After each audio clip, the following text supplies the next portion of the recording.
एक गोपी अपने सिर पर एक डलिया में बहुत सारे फल लेकर के और बेचवे के काजे जा रही है और रास्ता भर कहती जा रही है, अरे कोई आम ले लो, कोई सेब ले लो, कोई अमरूद ले। और पूरे ब्रजमंडल में चिल्लाती वही जा रही है, आम ले लो, सेब ले लो, अमरूद ले लो, संतरा ले लो।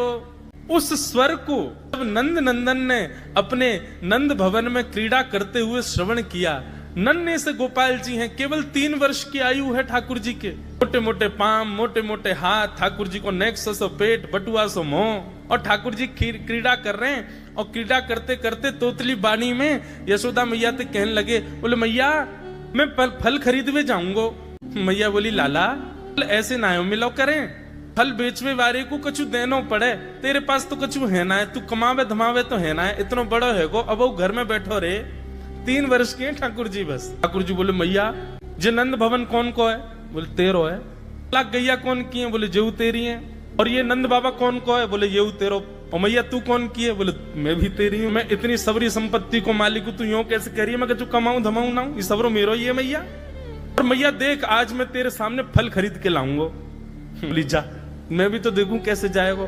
सो ठाकुर जी फल खरीदने के लिए जा रहे हैं नन्हे से ठाकुर जी। और कहाँ लेके जा रहे हैं?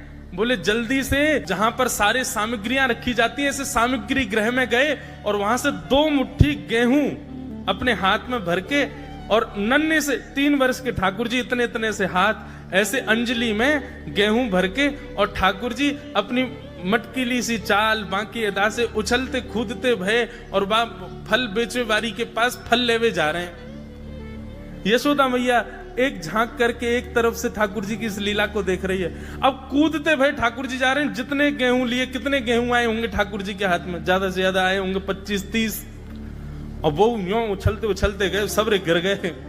अरे कोई आम ले लो, सेब ले लो, अमरूद ले लो कहती हुई जैसे ही जा रही थी, तभी उसकी दृष्टि पड़ी एक गली में, और वो गली जा रही थी नंद भवन की ओर। नंद भवन से नन्हे से बालक, नन्हे से सांवरे सलोने ठाकुर जी, छोटी सी धोती पहनी है, हाथन में पद्म राग के कड़ूला पहने, गले में कौस्तुभ मणि पहनी है, सुंदर घुंघराले केशन को गूंथ करके यशोदा मैया ने ऊपर सुंदर मोतीन से लड़ बांध करके वहां में एक मोर पीछ लगायो भयो है।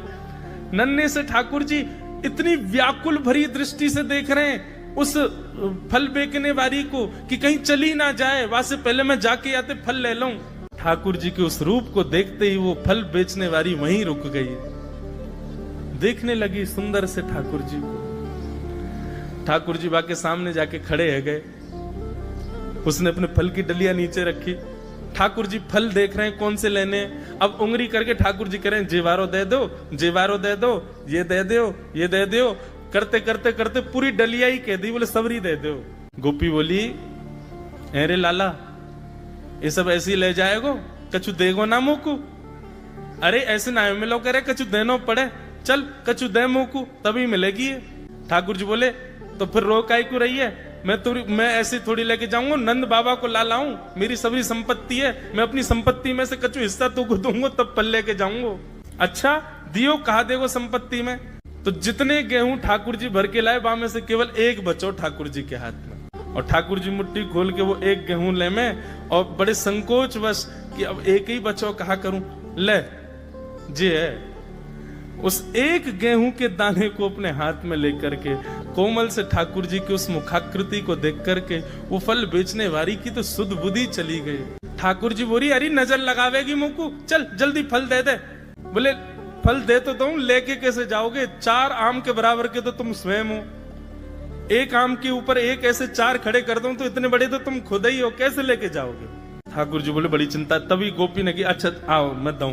ठाकुर जी को हाथ पकड़ करके उनकी कारी कमरी खोली, उनकी पीताम्बरी ने ढीली करी, और ठाकुर जी के कछु फल तो कमरिया में बांध दिए, कछु पामन में बांध दिए, कछु हाथन में बाजू बंद बना के बांध दिए, कछु गरे में लटकाई दिए। ऐसे कपड़ान में फल भर भर के ठाकुर जी के पूरे अंग में फल लटका दिए।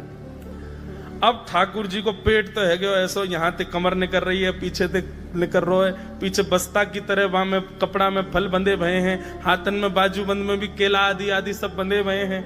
और ऐसे ठाकुर जी मटकते भये, उछलते भये, और बड़ो श्रम है रोए, उठा नहीं पा रहे पाम को, इतना भारी है गयो पाम।